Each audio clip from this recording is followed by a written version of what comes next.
இது வந்து சாமந்தி பூச்செடி. இதில் ஒரு 10 கலர் நான் வாங்கியிருக்கேன். ஒவ்வொன்றும் 2 பிளான்ட் வாங்கியிருக்கேன். எவ்வளோ அழகாக இருக்குது பாருங்கள். இது கோல்டு வித் மரூனு, ரொம்ப அழகாக இருக்குது பாருங்கள். இதே மாதிரி எல்லாத்தையுமே ரீபாட் பண்ணிட்டேன். எல்லாமே வெர்மி கம்போஸ்ட்டு, மண், சாணப்பொடி எல்லாம் போட்டு ரீபாட் பண்ணியிருக்கேன்.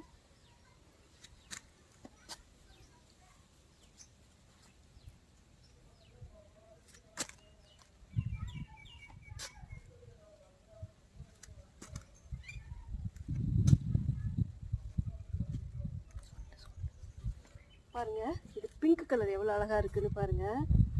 அப்படியே டபுள் கலர் போல் ரொம்ப அழகாக வந்திருக்குது. நீ அடுத்தடுத்த கலர்கள் பூக்கும்போது நான் உங்களுக்கு வீடியோ போடுறேன். இது வந்து கார்லிக் கொடி, பூண்டு கொடின்னு சொல்லுவாங்க. இது இப்போ தான் பதியன் வச்சுருக்கேன். தழுத்து வந்ததுக்கப்புறம் இது தனி வீடியோ போடுறேன் நான். இதெல்லாம் தளைஞ்சதுக்கப்புறம்